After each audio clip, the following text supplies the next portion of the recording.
Ethan Grayson ouvrit la porte de la Lumière, le restaurant français le plus exclusif de Manhattan, avec l'assurance d'un homme qui avait passé des années parmi les PDG les plus prospères du secteur financier. Il ajusta la Rolex à son poignet en tenant la porte pour Vanessa Carter, sa nouvelle petite amie. Vanessa, un mannequin qui faisait régulièrement l'une des magazines, entra avec ce même air de supériorité qu'Ethan en était venu à la fois à admirer et à tolérer. L'ambiance était éblouissante, comme toujours. Des lustres en cristal pendaient du haut plafond, leur lumière se reflétant doucement sur les tables impeccablement dressées. L'arôme de beurre, de truffe et de vin français flottait dans l'air. C'était un décor conçu pour impressionner. Et Ethan choisissait toujours des cadres de ce genre. C'est parfait, murmura Vanessa en glissant ses doigts délicats le long du bras d'Ethan. Elle était magnifique, dont une robe rouge qui semblait sculptée sur son corps. Il sourit, non par un sentiment sincère, mais parce que c'était ce que l'on attendait de lui. Sa présence à ses côtés n'était qu'une autre pièce du puzzle qui composait son image publique. Ils furent conduits à une table centrale, stratégiquement positionnée pour être remarqués, mais sans être excessivement exposés. Vanessa se mit à parler du gala de charité de la semaine suivante. Quelque chose à propos de la collecte de fonds pour une cause environnementale. Ethan ne prêtait pas attention. Ce n'était pas le manque d'intérêt pour la conversation, c'était que quelque chose dans sa vision périphérique avait attiré son attention. Une serveuse traversait rapidement la salle, équilibrant un plateau chargé de plats élégants. Ethan se figea. Il reconnut ce visage, les yeux d'un brun profond, les traits doux, inimitables. Même à distance, Clara Bennett, son ex-femme. Mais ce n'était pas seulement le choc de la voir dans un endroit qu'il fréquentait si souvent qui le troublait. C'était sa condition, sous le tablier noir de son uniforme. Son ventre visiblement arrondi montrait qu'elle était enceinte, très enceinte. La prise de conscience le frappa comme un coup de poing à l'estomac. Ethan sentit son estomac se nouer, mais son expression resta maîtrisée. Vanessa, occupée à ajuster le menu devant elle, ne remarqua pas le changement soudain de son comportement. Ethan?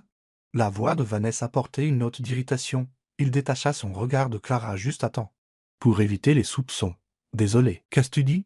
demanda-t-il en feignant l'attention. « Je disais que le photographe de Vogue veut faire une séance photo de couple avec nous. Idée géniale, tu ne trouves pas ?» Il hocha la tête automatiquement. Mais ces mots ne parvinrent pas jusqu'à lui, tandis que Vanessa continuait de parler. Il jetait des regards furtifs à Clara. Elle semblait différente de la femme qu'il avait connue. Il y avait quelque chose dans sa posture lasse mais résiliente qui le troublait profondément. Il se souvenait d'elle comme d'une femme silencieuse et réservée, presque invisible au milieu de sa vie de réunion, de dîners d'affaires et de voyages internationaux. Et maintenant, elle était là, à quelques mètres seulement, portant un enfant. Il avait besoin de réponses. Quand Clara revint de l'arrière du restaurant avec une bouteille de vin pour une autre table, elle le vit enfin. Leurs regards se croisèrent une fraction de seconde et l'impact fut comme un choc électrique. Elle faillit laisser tomber la bouteille mais se reprit rapidement, se tournant vers la table qu'elle servait, la tête haute. Ethan ne manqua pas un seul de ses mouvements. « Je vais aux toilettes » marmonna-t-il à Vanessa, qui ne leva même pas les yeux. Clara se dirigeait vers le côté opposé du restaurant quand Ethan l'intercepta, se plaçant directement sur son chemin. Elle s'arrêta brusquement, le plateau dans ses mains manquant de glisser. « Clara, dit-il, la voix basse mais tendue. » Elle le dévisagea, ses yeux bruns s'assombrissant d'un mélange de surprise et de méfiance. « Monsieur Grayson, répondit-elle formellement.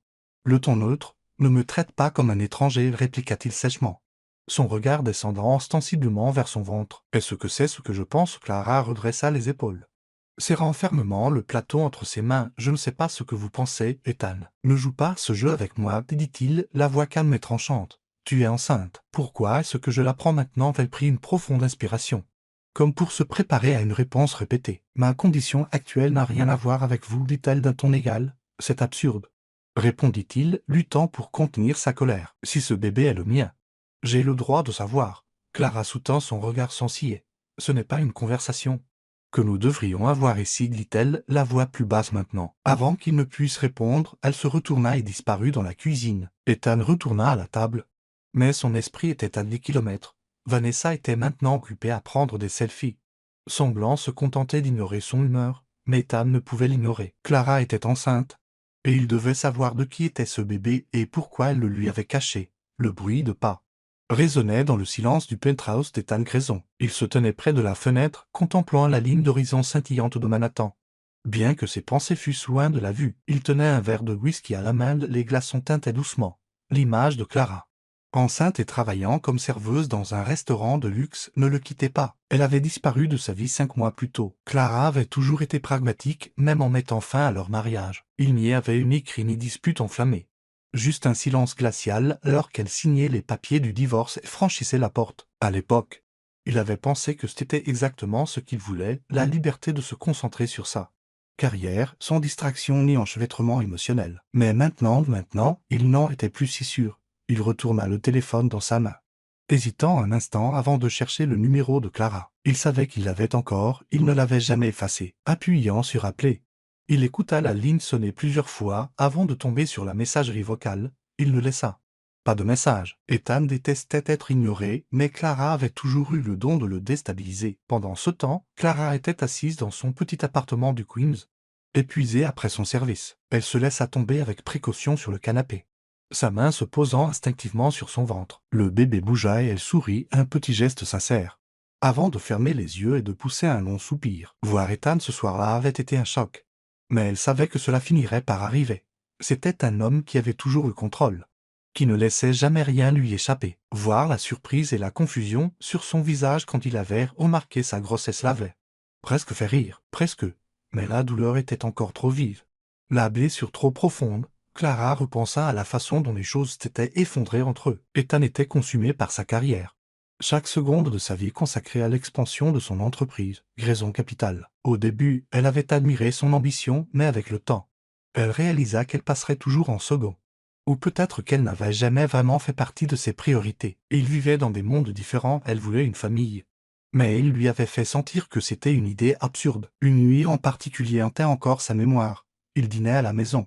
Un rare moment ensemble, et elle avait nonchalamment évoqué son désir d'avoir des enfants. Ethan s'était figé, sa fourchette en suspens, la regardant avec scepticisme. Des enfants, Clara?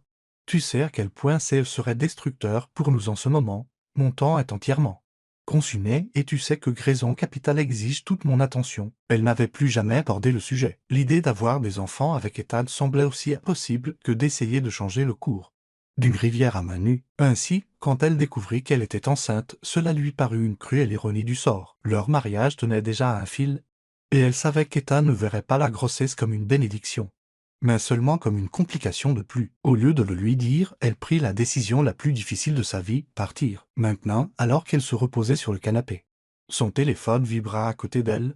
Elle jeta un coup d'œil à l'écran. C'était un numéro qu'elle ne connaissait que trop bien, Ethan. Elle ignora l'appel, fermant les yeux très fort, comme si cela pouvait bloquer la tempête d'émotions qu'il suscitait encore en elle. Le lendemain, Ethan entra dans son bureau d'un pas décidé comme à son habitude. Mais son esprit était loin d'être serein. Il passa devant son assistante Megan, qui tenta d'attirer son attention pour passer en revue l'agenda du jour. Assis à son bureau, il ouvrit son ordinateur portable et commença à chercher des informations. Il ne lui fallut pas longtemps pour trouver les bases sur Clara, son adresse dans le Queens, le nom du restaurant où elle travaillait, mais c'était autre chose qui le stoppa net. Un dossier détaillant les termes de leur divorce révéla quelque chose qu'il avait jusqu'alors négligé. Clara ne lui avait rien demandé, pas une part de sa fortune, pas de soutien financier, rien. Il se souvint de ses paroles le jour où ils avaient signé les papiers. Je veux juste passer à autre chose, Ethan. Sur le moment, il l'avait pris comme un soulagement, mais maintenant, il ne comprenait plus. Pourquoi n'avait-elle rien demandé, et pourquoi, après tout, semblait-elle si déterminée à le tenir à l'écart de sa vie? Plus tard dans la soirée, Ethan décida qu'il était temps de la confronter. Il se présenta au restaurant vers l'heure de la fermeture, s'asseyant à une table au fond. Clara le repéra immédiatement, son cœur s'emballant en le reconnaissant. Elle essaya d'ignorer sa présence, mais elle savait qu'elle ne pourrait pas l'éviter éternellement. Quand elle s'approcha enfin de la table, Ethan la regarda avec cette même intensité qui la rendait toujours vulnérable et irritée. « Pouvons-nous parler maintenant ?» demanda-t-il sans détour. « Je travaille, Ethan, » répondit-elle, le ton ferme. « J'attendrai, dit-il en croisant les bras. Je ne partirai pas sans réponse. » Après une longue pause, Clara céda. Quand le restaurant ferma enfin, elle retrouva Ethan dehors sur le trottoir. Les lampadaires projetaient des ombres douces autour d'eux, amplifiant la tension entre eux. « Que veux-tu savoir ?» demanda-t-elle en croisant les bras sur la défensive. « Pourquoi ne m'as-tu rien dit à propos du bébé ?» Clara prit une profonde inspiration. « Parce que tu n'as jamais voulu d'enfant, Ethan. Ça n'avait aucun sens d'amener un enfant dans un mariage qui était déjà en train de s'effondrer. » Son front se plissa. « Ce n'était pas à toi de prendre cette décision seule. » Elle soutint son Regard, la voix stable. Et qu'aurais-tu fait rester par culpabilité ou pire? Insister pour que je n'ai pas le bébé. Sa voix se brisa légèrement. Mais elle retrouva vite son calme. Je ne voulais pas que cet enfant grandisse dans un environnement où il n'était pas désiré. Ethan resta silencieux, pour la première fois. Il n'eut pas de réponse immédiate. Ses paroles le frappèrent d'une manière inattendue. Et pourtant la colère bouillonnait sous la surface, pas contre elle, mais contre lui-même, car au fond, il savait qu'elle avait raison. Je méritais de savoir. Dit-il finalement, tu m'as privé de ça. Clara le regarda un long moment avant de répondre, tu méritais beaucoup de choses. Ethan, mais cet enfant méritait encore plus. Sans un mot de plus, elle se retourna et entra dans son immeuble, le laissant seul sur le trottoir. L'esprit tourbillonnant de plus de questions que de réponses. Ethan Grayson ne parvenait pas à dormir. Sa conversation avec Clara tournait en boucle dans sa tête. Comme un mantra implacable, chaque mot qu'elle avait prononcé remuant sa conscience. Il n'était pas du genre à admettre ses torts.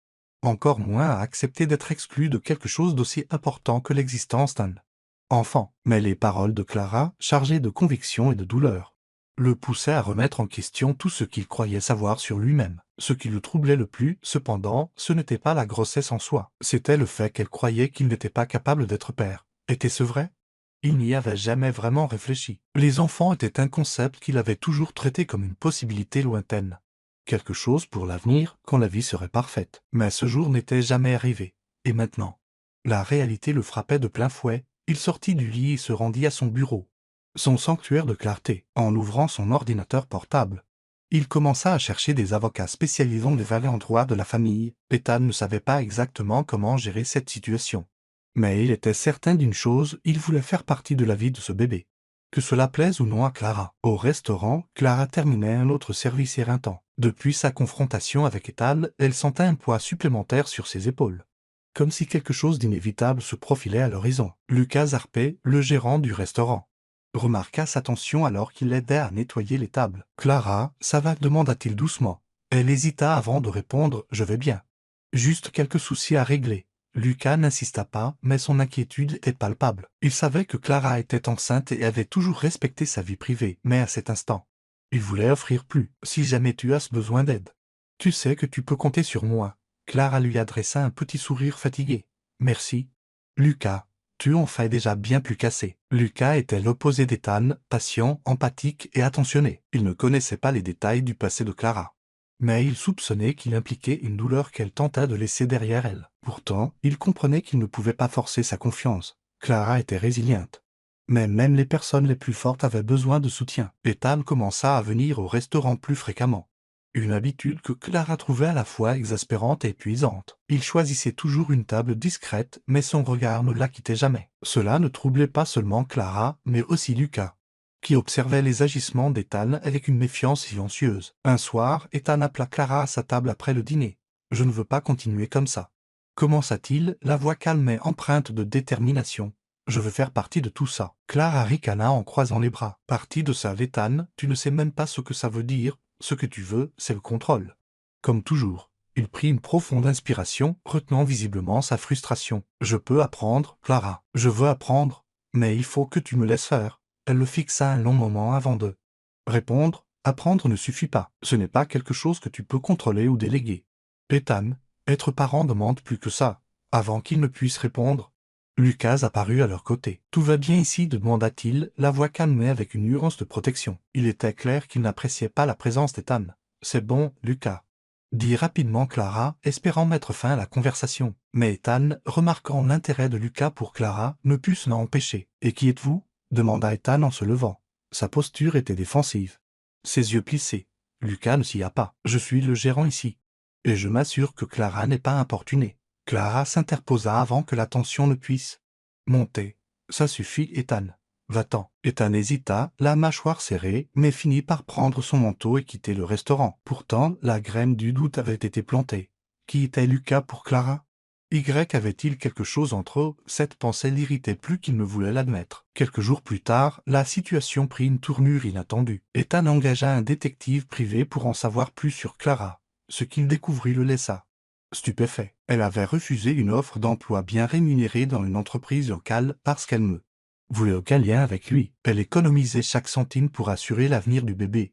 Même si cela signifiait travailler de longues et pénibles heures, Mais la révélation la plus choquante arriva à la fin du rapport. Ethan découvrit que Clara avait consulté un spécialiste de la fertilité un an avant leur divorce. Elle avait essayé de tomber enceinte alors qu'il était encore marié. L'information le secoua. Elle avait voulu un enfant pendant leur mariage. Cela contredisait tout ce qu'il avait cru. Ethan réalisa avec un sentiment de malaise qu'il n'avait jamais vraiment demandé à Clara ce qu'elle voulait dans la vie. Il avait simplement supposé qu'elle voulait la même chose que lui. Il devait la confronter à nouveau.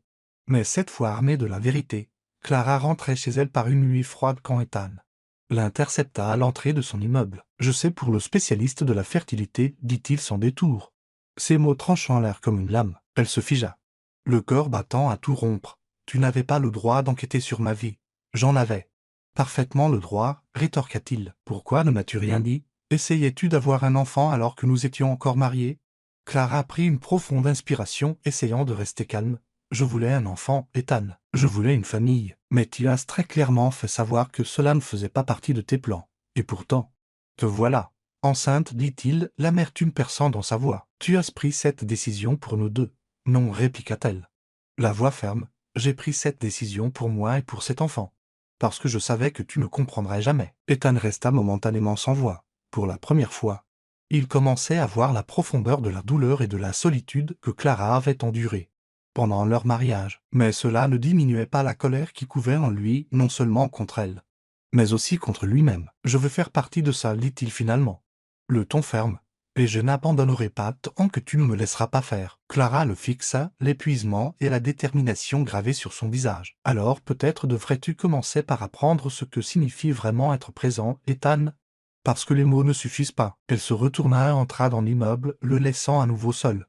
Mais cette fois, quelque chose en lui avait changé. Le vent glacial de Manhattan volait cette nuit-là, dispersant les feuilles mortes le long des trottoirs alors que Clara Bennett sortait du métro.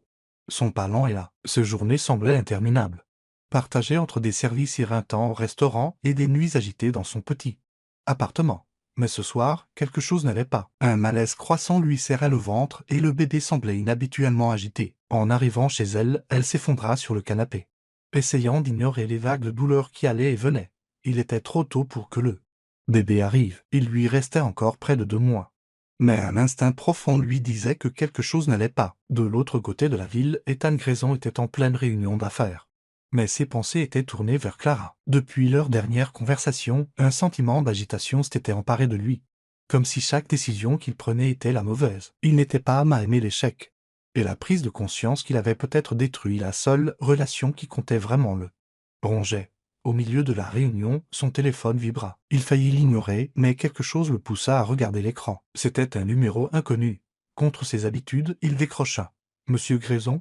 La voix d'une femme à l'autre bout du fil semblait urgente. « C'est Jenna, la voisine de Clara. Elle ne se sent pas bien et refuse d'appeler une ambulance. Je ne savais pas. » Qui d'autre appelait? Ethan se leva d'un bond, interrompant la réunion sans explication. Il sortit du bâtiment en courant, demanda à son chauffeur de le conduire à l'adresse de Clara le plus vite possible. Quand Ethan arriva, Clara était affalée sur le canapé, pâle et luttant pour respirer calmement. Lucas, son voisin, était à ses côtés, essayant de la convaincre d'aller à l'hôpital. « Clara » commença Ethan, sa voix ferme mais remplie d'inquiétude. « Tu n'as pas le choix. Nous allons à l'hôpital, maintenant. » Elle tenta de protester.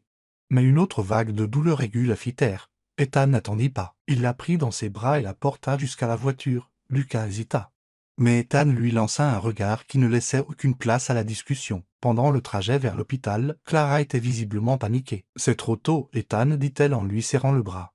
Et si quelque chose n'allait pas ? » « Rien ne va arriver, dit-il, bien que son propre cœur battait la chamade. Je suis là maintenant, je ne vais nulle part. » Ces mots semblèrent la calmer et elle s'adossa au siège, se laissant enfin reposer. Des heures plus tard, Clara fut emmenée d'urgence en salle d'accouchement. Ethan resta à ses côtés tout le temps, lui tenant la main et lui murmurant des mots d'encouragement qu'il ne savait même pas être capable de prononcer. Il vit la douleur et l'effort dans ses yeux et quelque chose en lui se brisa. Un mur qu'il avait passé des années à construire. Pour la première fois, il était complètement présent, sans distraction ni excuse. Finalement, le cri d'un bébé remplit la pièce et Clara fondit en larmes de soulagement. Le médecin à NONCC dit que c'était un garçon en bonne santé malgré sa naissance prématurée. Ethan regarda le petit paquet emmailloté dans une couverture et sentit une vague d'émotion bouleversante qu'il ne se savait pas capable de ressentir quand on plaça le bébé dans les bras de Clara. Elle le contempla avec un amour si pur qu'Ethan sentit une boule se former dans sa gorge. Il s'approcha, regardant le bébé pour la première fois. « Il a tes yeux », dit doucement Clara. Et Ethan sourit pour la première fois depuis des mois. Dans les semaines qui suivirent, quelque chose commença à changer. Ethan était déterminé à faire partie de la vie de Clara et du bébé.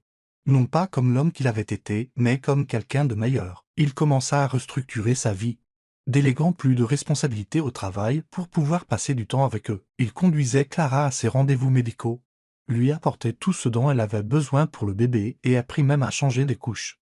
Maladroitement au début, mais avec une concentration qui les surprit tous les deux. Clara, de son côté, restait prudente. Elle voyait les efforts d'Ethan, mais elle n'était pas sûre de pouvoir lui faire entièrement confiance. Pourtant, elle ne pouvait nier les changements qu'elle voyait. Il était plus patient, plus ouvert, et pour la première fois, il semblait vraiment écouter. Le tournant eut lieu par un après-midi ensoleillé, où Ethan emmena Clara et le bébé, désormais nommé Liam, dans un parc. Pendant que Clara se reposait sur un banc, Ethan tenait Liam dans ses bras, le berçant doucement. Il baissa les yeux vers le petit visage de son fils et, pour la première fois, ressentit un sentiment de complétude qu'il n'avait jamais connu. « Clara, dit-il en se tournant vers elle, je sais que j'ai fait beaucoup d'erreurs. Je sais que tu as toutes les raisons de ne pas me faire confiance. Mais je veux que tu saches que je ferai tout ce qu'il faut, pas seulement pour Liam, mais pour toi, parce que vous êtes tout ce qui compte pour moi maintenant. » Clara resta silencieuse un long moment, les yeux fixés sur Ethan et Liam. Finalement, elle parla. « Je crois au changement, Ethan, mais je ne peux rien promettre. Ça va prendre du temps. » Il hocha la tête, acceptant ces paroles comme le début de quelque chose de nouveau. Il savait que regagner sa confiance ne serait pas facile, mais il était prêt à essayer. Car pour la première fois, il comprenait ce que signifiait être un père, un partenaire et surtout, un être humain. Ce soir-là, alors que Clara couchait Liam, Ethan se tenait dans l'embrasure de la porte, les regardant avec un sourire tranquille. Il savait qu'il y avait encore un long chemin à parcourir. Mais pour la première fois depuis des années, il sentait qu'il était exactement là où il était censé être. L'histoire se terminait comme elle avait commencé, mais avec une différence cruciale. Ethan n'essayait plus de contrôler le monde qui l'entourait. Il apprenait à en faire véritablement partie.